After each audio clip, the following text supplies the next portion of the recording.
All right.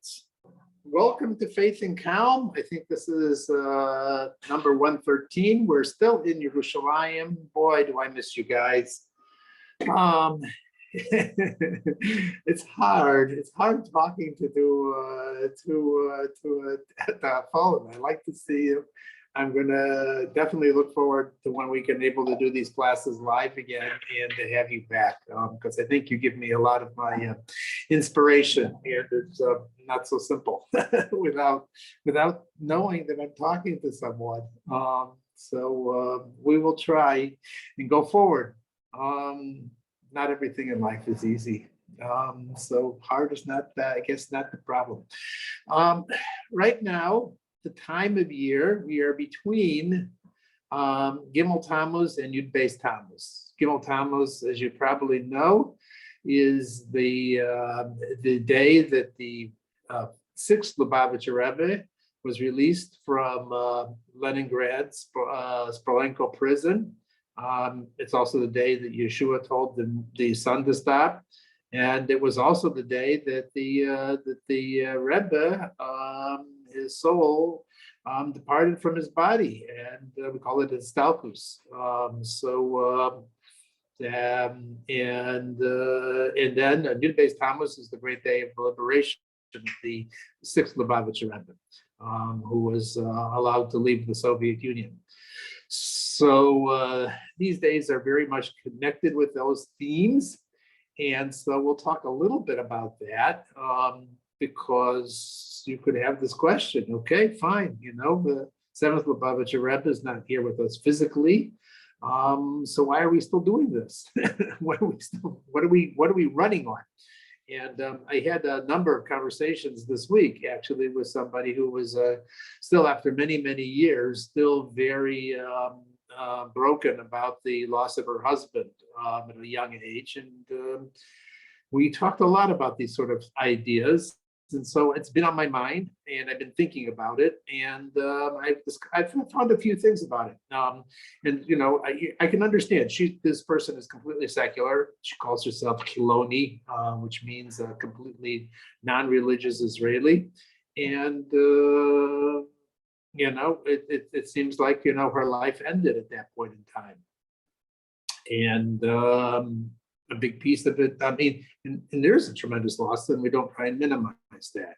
But the important thing to know about the connection that a husband and wife makes is not only the physical connection, but mostly when you're dating, it's about making sure, because you're going to change. You're going to change your personality. You're going to change your mind. You're going to grow. You're going to change, and you're going to become a different person. So you're not going to marry whoever you married is not going to be the same person. So where you're really bonding together and where that connection comes is not necessarily on the physical or even on the revealed mental and psychological levels, but on a deeper soul level. And that is why we say that when when a person dies, you really can't say that the soul dies. The soul doesn't die. The soul is alive by definition. It is the life that gives life to the body. Really, what you should think about is that what happens is when a body dies, it's sort of like a metaphor that we have, that we sometimes explain, is saying, that there's, when the electricity is turned off in the refrigerator, the physical body of the refrigerator is still there, but its function, its liveliness is stopped. So it really becomes unplugged. So we really should call the death of a person the day of unplugging, because the soul is now no longer plugged into the body, but that doesn't mean that the soul is not together with you and can experience the pains and the traumas and the joys and the celebrations that a person has. For example, we say that when the person gets married, the 7 generations that many of the previous generations, maybe the 7 previous generations, they all come to that wedding of their great grandchild. So, and many other things in Judaism are like that. So those souls are still very much involved and in connected with our current life and what's going on now. So the soul doesn't die, the soul is released, and you can now relate to it, not only on the physical level when you're actually there present with a person, which is important. No question about it, it's very important. But now you can actually access that constantly. This is sort of an important kickoff for also understanding our relationship with God. He is also very much present in our lives. However, he doesn't make himself physically available to us. He has through your physical life, say, I'm around, hi, I'm here.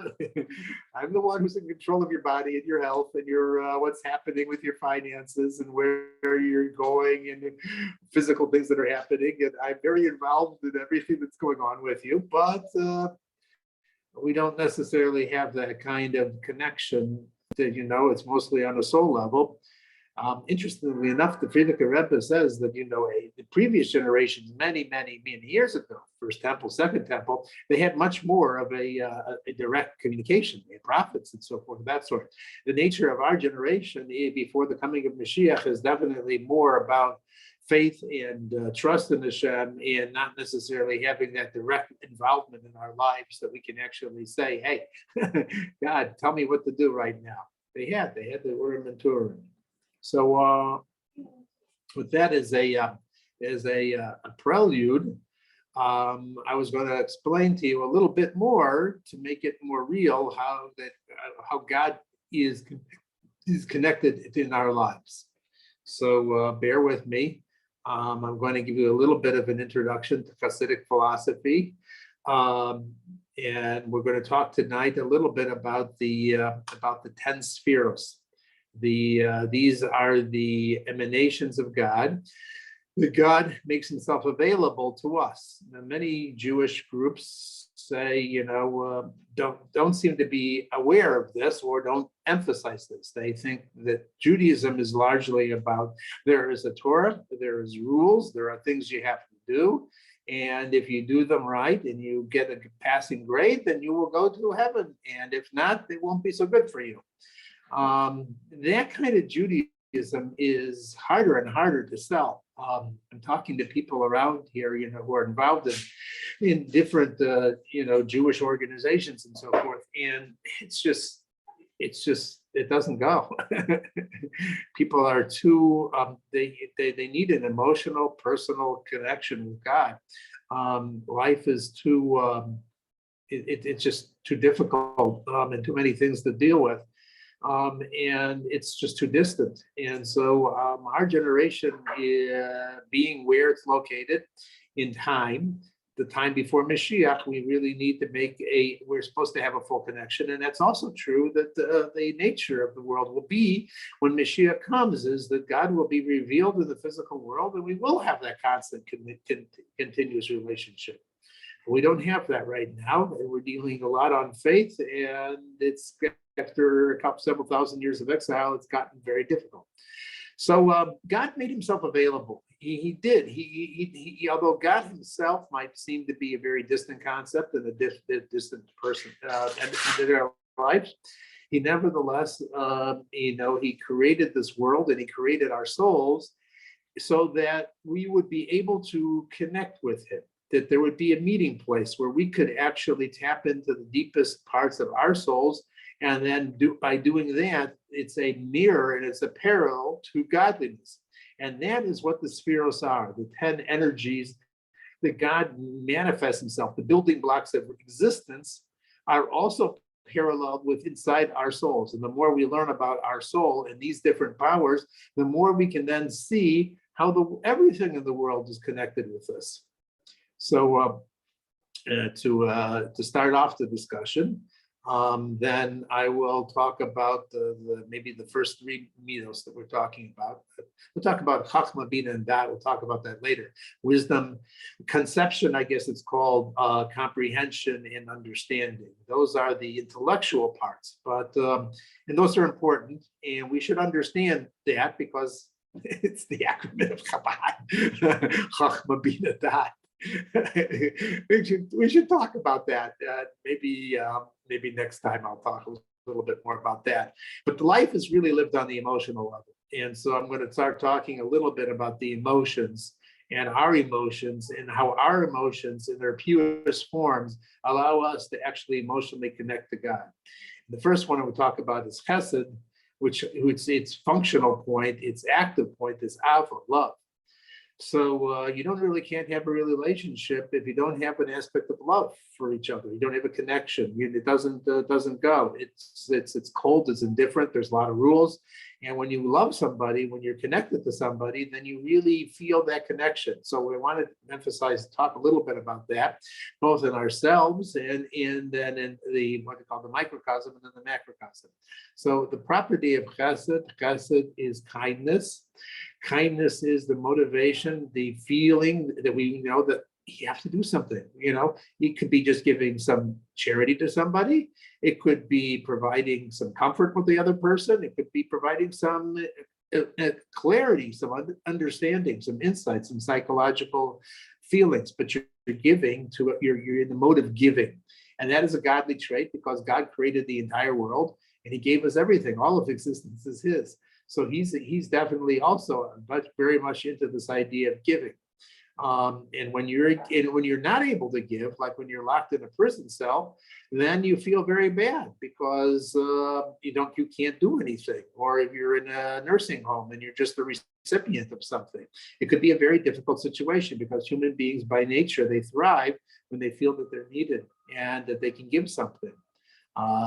That same woman, actually, now that I'm thinking about it, she is now very involved in bringing together children together with senior citizens and doing various kinds of gardening and ecological activities. And she's empowered. She feels very, very much part of life. And as she does this, she gets more and more demand, and they need to create duplicate copies of this program and other kinds of programs and other kinds of stuff. So it feels very good to be a giver. It feels good because that's one of the basic drives of our soul, is that we need to feel that we can give and somebody appreciates it and we have somebody to give to. And if that's not the case, then we begin to wither and begin to hurt.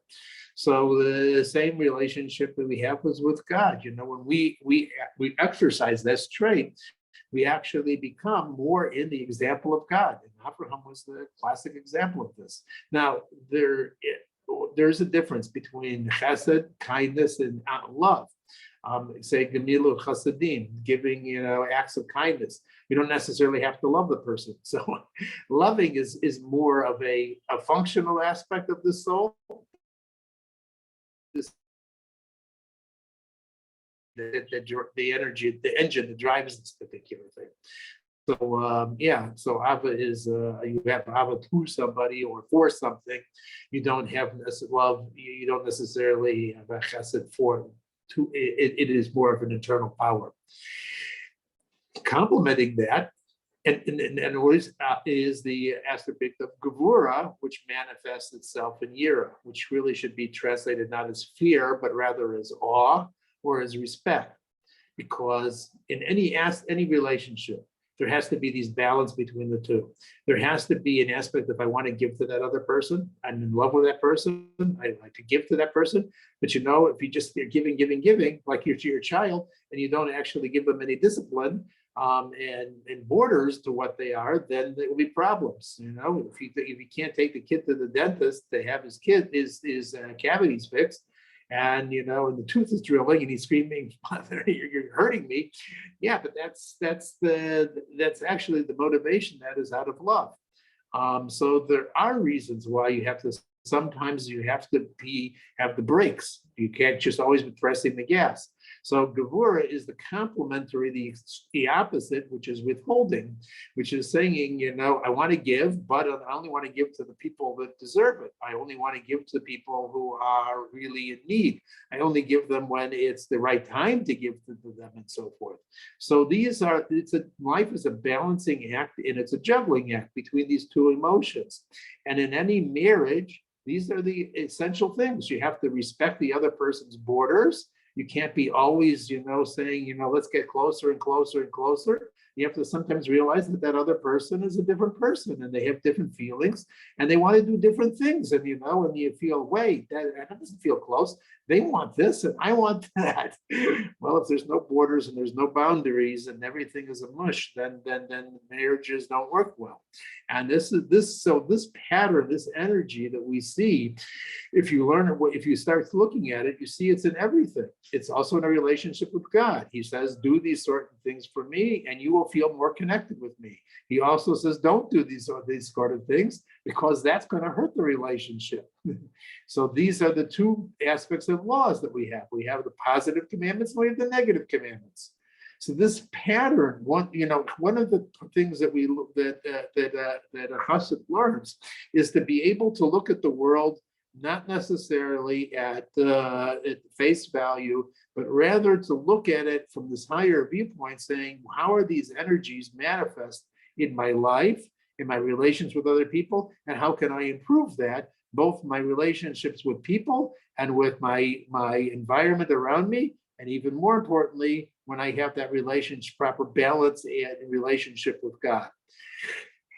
In the divine worlds, there were people who excel in this, who actually epitomize a perfect balance of these things.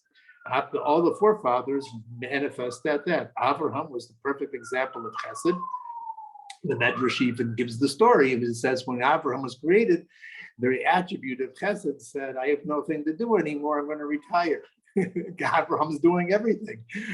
And the same thing with Yitzchak. So these people, that's one of the reasons that we talk about them. And, I actually last week, I had the privilege of being able to go to Hebron and to go visit our grandparents there, Abraham, Yitzchak, and Yaakov, and also our grandmothers, Sarah and Rivka and Leah.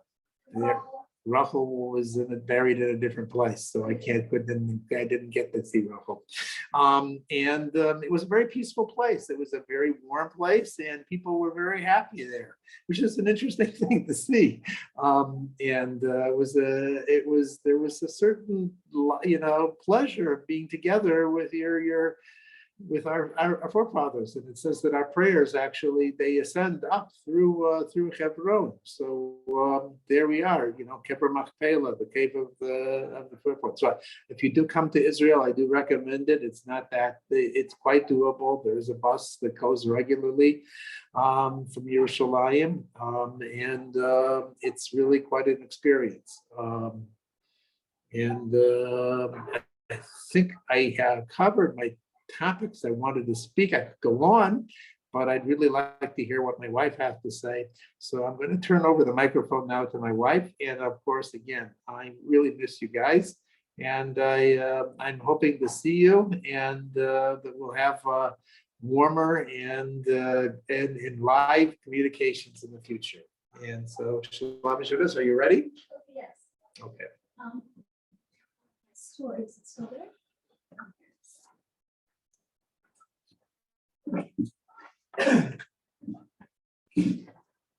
Well, everybody from our little birdhouse apartment. Where's the camera on this? I think the camera is on that side. Okay. Anyway, welcome everybody. I miss you all. We miss you. We miss you terribly, and we can't wait for our live classes again. We're having a great time. We really. It's an important and good trip for us, but we miss you terribly. So I want to start with the 4 things that I always say, which is that we're living in a unique time, and by that I mean what the Lubavitcher Rebbe told us that the time of the redemption of the Jews in the entire world has already begun, and there are signs of it in the world. And as I always say. I said this to many taxi drivers in the past week. Rebbe has an infallible record of prophecy, infallible. He said the most incredible things, and they all turned out to be true. Things that nobody thought could ever be. And yes, everything Rebbe said came true. So this also. And we know that our souls were, and Rebbe also hinted broadly that he is Mashiach. and that the grave will have no dominion over him. And we know that our souls were handpicked to be in this time, and we know that we were given all the tools that we need in order to succeed in this mission. We were given the Torah, an incredible guidebook, and we were given the mitzvahs, which are the fastest way for personal transformation that I've ever encountered in my life. Not only personal transformation, but world transformation. And I am not the same person that I was before I started keeping Torah and mitzvahs. And the entire credit goes to Torah and mitzvahs. It's part of who we are. It's part of who we are, and without it, we're not who we could be. So, and the final thing that I will say is that tonight, by learning about Mashiach, we're actively speeding up the time. The Rebbe said it's the quickest way to speed the redemption is to learn about it. So anyway, the Rebbe says that wherever you go, wherever a Jew goes, he has to spread the word. And perhaps I mentioned it last week, but it's worth mentioning again. Somebody asked the Lubavitch Rebbe, "Why are you in America? Why didn't you go to Israel or some other place?" And the Rebbe said an astounding answer that I think it's so interesting. The Rebbe said, because the communication technology is the best in America. At least back then it was. And why should a Rebbe pick a country? Most Hasidic Rebbeim have nothing to do with technology, nothing to do with but the Rebbe was interested. The Rebbe has a message. The message is that we are in the time of Mashiach, and we have to know it, and we have to be prepared. And he wanted to be in the place where that message could be spread the most effectively to the entire world. So anyway, since we're here in Israel, I feel that even in Israel, it's a very, very, very big thing. The Rebbe said it's a big thing, and so every taxi driver, when I get into a taxi, and I've been in like 6 taxis so far. I sit in the front. I sit in the front because I like sitting in the front, and I open a conversation with a person. It's always interesting for me because Israelis are just so interesting. They're like open and blunt and energetic and all these different things. And we have a fascinating conversation. And then I bring in the point about that we're in the time of Mashiach, and that every Jew has a responsibility to tell others, particularly the head of a household, the mother or the father. They have a responsibility to get their children ready, for their children to know. And can you imagine how awkward it is if when everything is said and done, and kids find out that their parents knew and they didn't tell them? They'll be, hey, what's going on here? Why didn't you tell me? The most major transformation of world history, and you knew it was coming and you didn't tell me. So anyway, and the Rebbe has a great line, in one of the sichos, one of the talks that he gives. The Rebbe says, and what if you're not comfortable with that information? What if it's not settled in you yet? And Mashiach is ready, in the time of Mashiach is unfolding right now. The Rebbe said, so why does your family have to suffer because you're not ready? You have to tell them anyway, even if you don't believe it yet. You have an obligation to get your family ready. Don't make your family suffer just because you're sitting on the you're sitting on the fence. So anyway, another fascinating thing I learned just today, I think it's an amazing thing, is that in the time of Mashiach, when everything is said and done, there's going to be so many major changes, but this is a major change that I never heard of before. There's such a thing called effort, and in Hebrew the word is hishtadlut or hishtadlus. And if a person wants a job, they have to put in their efforts. They have to look into different situations. They have to explore the best possible things. They have to put out it. They have to make a good resume. They have to prepare their interview skills. They have to do all those things. They're not allowed an ordinary somebody who's on the level of a total tzaddik can lean back and say, Hashem, this is what I need, and expect Hashem to deliver it to us. But it's part of Hashem's plan that the rest of us should do Hishtadlus. And even with doing the Hishtadlus, we should know that even though we're knocking our socks off to get what we want, in the end, it's simply Hashem who gives us what we want. We have to do Hishtadlus because that's our job. Hashem said, I want you to do this. I want you to act like there is no Hashem. But I want you to know that when you get that, whatever happens is Hashem. So anyway, in the time of Mashiach, we're all going to enjoy the same kind of privilege that tzaddikim, totally righteous people, get to enjoy even now, which is that we won't have to do Hishtadlus. We'll just lean on Hashem.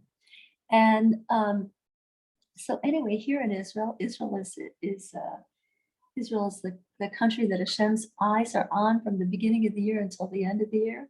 And in Israel, you can taste that. You can taste that. And I think I mentioned last week, but I'm going to repeat it. So we're in this cute little apartment on the 8th floor, and with a fantastic view of Yerushalayim. And we were having a wonderful time. And after we were here for like a week and a half, all of a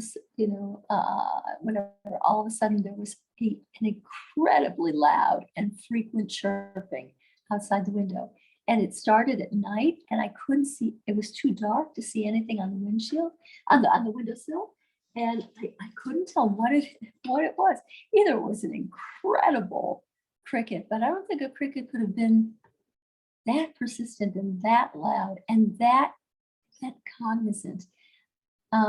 Anyway, like I knew that it was a being that understood things, because when I made noise, like if I banged on the window, it stopped. But then after a minute, it started again, and it was absolutely ruthless. So it was just like so annoying. Here we are, we really like this little place.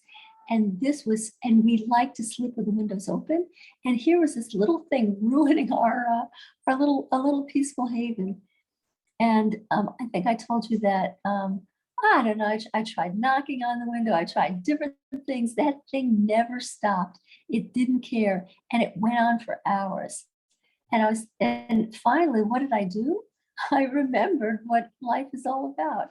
And I said, Hashem, it's not a bird. I mean, it is a bird, but it's you. It's you you're getting the bird to do that. If you don't want the bird to do that, that bird is going to stop. It's all you.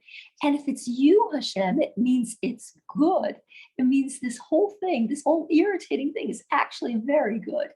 And if it's from you, Hashem, I want it. If you want it, I want it. But if you want to take it away, I'll also be happy. And the chirping stopped immediately and never resumed. Not night after night after night. It has never happened again. As soon as I recognized that this small part of the world, this is also Hashem, there's nothing outside of Hashem, then the purpose of the chirping was finished. I completed the purpose of that chirping. So it happened again just recently. There are some little tiny ants in the bathroom. There weren't so many of them. Not something to really worry about. Only in the bathroom, thank goodness, on the floor, and not too many of them.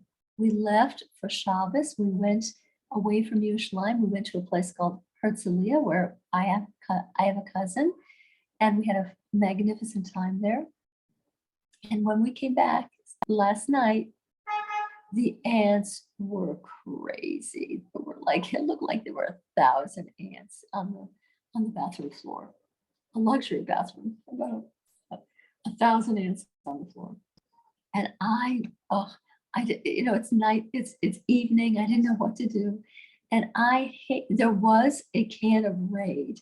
I don't even know if it was for small ants. It was for some kind of bugs. And I can't stand, I can't stand toxic chemicals in the air, even more than I can't stand ants. And I was thinking, well, Colleen, what am I going to do? And I discovered, so I discovered some, also in the bathroom, they had, in addition to the can of Raid, they had Clorox wipes, right? They're infused with bleach. I thought, I'm gonna mop the floor. I'm gonna put a Clorox wipe underneath my slipper, my crock, whatever it is, and I'm gonna wipe up those ants. And that's what I did. I figured they'll never survive Clorox. They'll never survive it. And that's what I did. And I was happy with what I did, and I went to bed. And then in the morning, I got up, and not only was I back in the bathroom, but for some reason, there were hundreds circulating in it, not in the bathroom anymore, in the rest of the studio apartment. They were circulating. There were 1,000 of them. It was like an orgy underneath and around my pink slipper that I had used to wipe them out with that I put the Clorox wipe underneath my pink slipper, and that's how I did the bathroom floor. For some reason, they were attracted to the Clorox wipe. I thought, oh my gosh, this is terrible. Now we had things to do this morning. We wanted to go to the Kotel, otherwise known as the Kosel, otherwise known as the Wall. And so I started with my Clorox wipe again, and then I realized, oh my gosh, they're not only in the bathroom, they're not only in the main room, they're in the little kitchenette, they're on the counters. Oh my gosh, they're everywhere. And I decided, you know what? I already put in my effort. I am turning this one over to God. I'm going to lean on God. I did what I could do. I am not going to start in the kitchen right now. I am going to the wall. That's what I had planned this morning. I'm not battling ants. I did enough. And I said, Hashem, the ants are from you. And if the ants are from you, it means this is good. And if it's from you, I want it. Whatever you want, I want. And if you want to take it away, you can take it away. But I'm turning this one over to you. And we came back from the wall. The ants were gone. They were gone. So there is maybe 1 or 2 in the bathroom, 1, 2, or 3. But they are large. They just fled. They were elevated, right? When a Jew recognizes that Hashem is behind everything, you've elevated a part of the world. So I elevated a few hundred ants. And so I call that leaning on Hashem. It's such, and apparently in the time of Mashiach, when everything is said and done, we're all going to live that way. And the Rebbe said in a talk many years ago, the Rebbe said we should start practicing living that way now. Not meaning that I'm not advising, if you have a medical problem, don't lean back and say, Hashem, take care of this. Do hashtadlis. It's still a thing. It's still a thing to do. But if there's nothing you can do about something, why, like the ants or like the bird, and you've tried everything, why not try it? Why not lean back and lean on Hashem? And it's so much of a happier way to be. So I want to tell,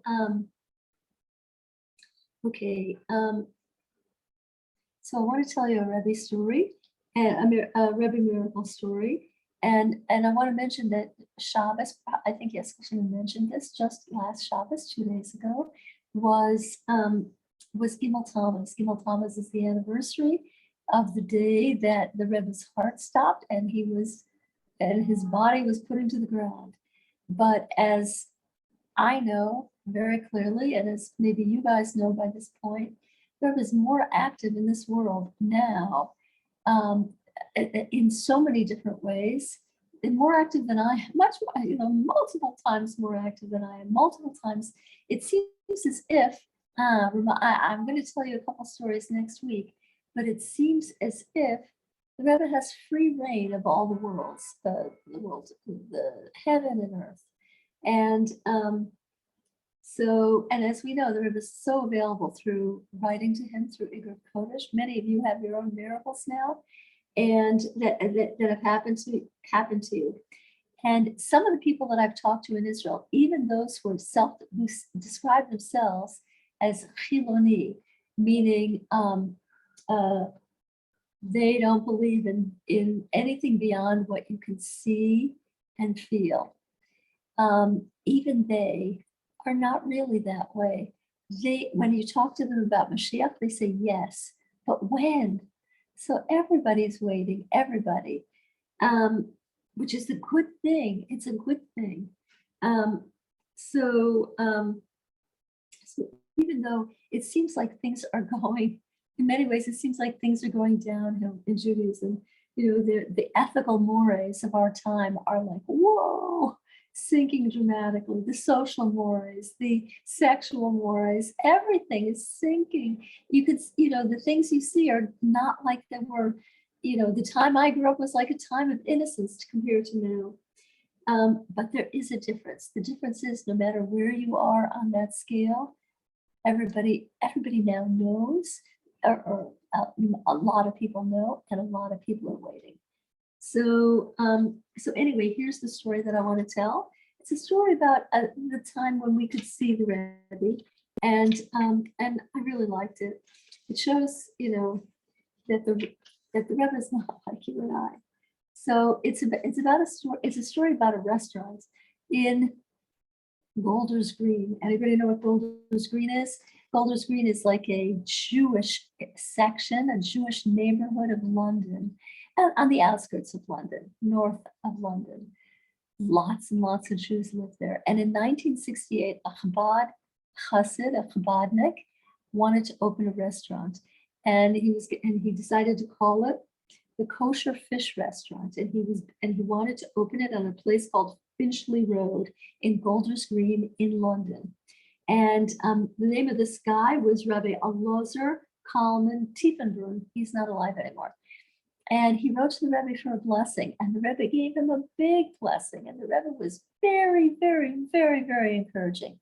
Why was the Rebbe so encouraging about this restaurant opening up in London in 1968? Because it was a kosher restaurant. And that was a tremendous thing for the Rebbe, that people would have the option of eating kosher. Otherwise, they would be going to non-kosher restaurants. And this was a big deal for the Rebbe. For the Rebbe, it's a big deal when a Jew marries a Jew. It's a big deal when a Jew eats kosher.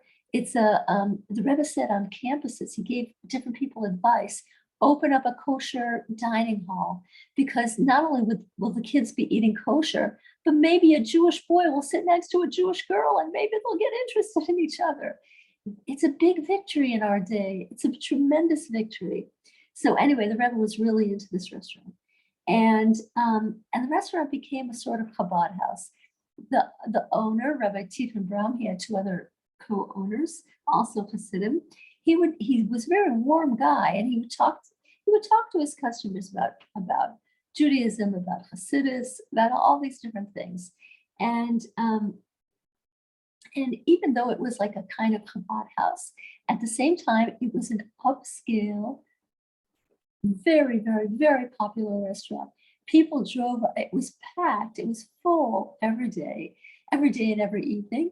And you had to make reservations, and people would stand in long lines in order to get into the restaurant. And it attracted people. Drove up in Rolls Royces, and middle class people came, and even lower class people came, because it was such a nice restaurant, such a nice place to be. And Mrs. Tiefenbaum, she would use the occasion. She would make like little seminars at the restaurant to teach people about keeping kosher, to teach them that, you know what, not only you're not allowed to eat pork and things like that, you're not allowed to eat bugs. And therefore, you have to check vegetables that are prone to having bugs, like lettuce and broccoli and all that kind of stuff, because it's even worse to eat a bug than to eat a pig. So anyway, I mean, they're both bad. But so anyway, she would give model lessons. Now, so the restaurant opened in 1968. in 1970s, some of you were alive back then. I was certainly alive back then. And the 1970s was a decade of terrorism. There was a lot of Arab terrorism. There was hijackings, there were bombs, there were bomb threats, there were all sorts of things. But not just the Arabs. There were incidents in Germany, incidents in Italy, incidents in Belfast, all over. And people in general in that decade were terrified by the terrorists, just terrified, because terrible things happened. Absolutely terrible things happened, hijackings and all that stuff, and bombs. And so in this time, in the 70s, in the restaurant, Rabbi Tiefenbaum was in the restaurant one day, and in this London restaurant, and he noticed, he was behind the counter serving people, and he noticed two people come in, and they looked like foreigners, different coloring, whatever, they looked like foreigners. And they came and they sat at a table, and Rabbi Tiefenbaum kept looking at them, and they were very, very suspicious sort of characters, because they made an order, but meantime, their eyes never stopped scanning the restaurant. They were looking at where the exits are. They were looking at how the tables were placed. They were looking at all the different things in the restaurant. And anyway, so he got incredibly scared. Not only that, they placed their order, and while they were waiting, after they placed the order, that's when they were scanning everything, like really looking around like this. And they got up and left even before their order was delivered. It made him extremely scared. And shortly after these guys left, he got a phone call, and somebody with an Arabic accent said, "Tonight you get the bomb," and hung up. And so he was very scared. He called one of his partners. His partner was a Rabbi Glick. And Rabbi Glick said, "We have to call the Rebbe's office immediately." They called the Rebbe in New York immediately. When people would call the Rebbe, and they would usually speak to one of the Rebbe's secretaries. The Rebbe had a team of like 4 secretaries. They were all big rabbis. And the biggest of them all was somebody named Rabbi Chodakov. And so they got Rabbi Chodakov. They explained the whole situation to Rabbi Chodakov. And Rabbi Chodakov said, "Hold on," meaning he's going to go talk to the Rebbe. Rabbi Chodakov came back, and he said that the Rebbe said not to worry, everything is going to be fine. And they had wanted to know, should we close the restaurant? What should we do? And the Rebbe had said, everything's going to be fine. Don't close the restaurant. Don't even report it to the police.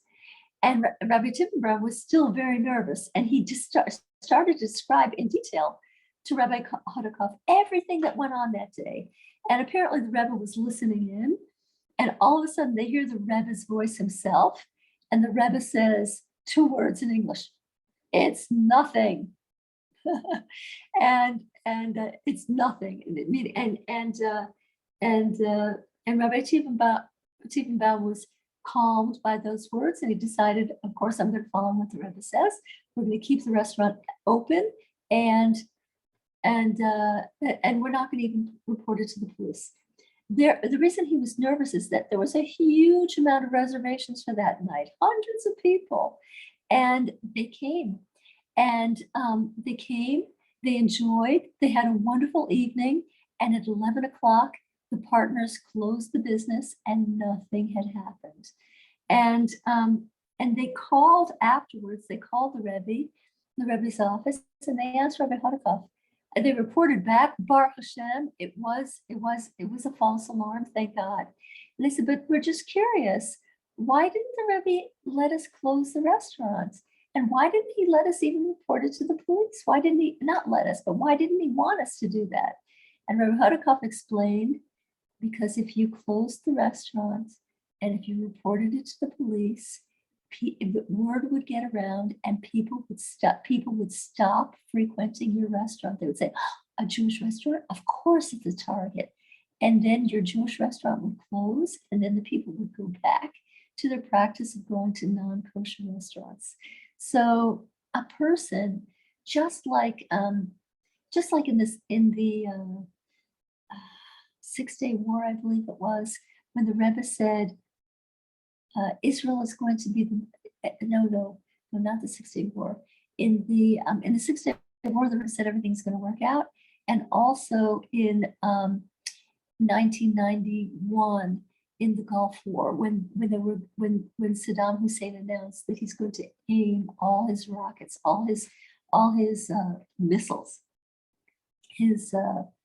what were those missiles called, the Haskell Shimon? What business? His missiles, the missiles Saddam Hussein was going to send. What kind of missiles were they? Scud. All those Scud missiles were aimed at Israel, and Saddam Hussein said, I'm the reincarnation of Nebuchadnezzar, and just as he destroyed Israel in his time in the temple, I'm going to destroy Israel in my time. And everybody was wildly panicked, and the Rebbe said, don't worry, Israel is going to be the safest place on earth. And 39 Scud missiles fell on Israel, and not a single person was injured by a missile, not one. And meanwhile, one accidentally fell in Lebanon, killed a bunch of people. But everything that went in Israel, exactly what the Rebbe said is true. So a person does not say such a thing. And the Rebbe said, people said, I want to bring my kids home. They're learning in yeshivas in Israel. And the Rebbe said, don't bring them home. There's no reason. A person does not say something like that unless either, please forgive me, Rebbe, unless they're a scoundrel and don't care about human life, or unless they have information that you and I don't have. They have access to an entirely different channel of information. So that's the Rebbe story for this week. We miss you all madly, and we look forward to seeing you in person next week. Thank you for coming.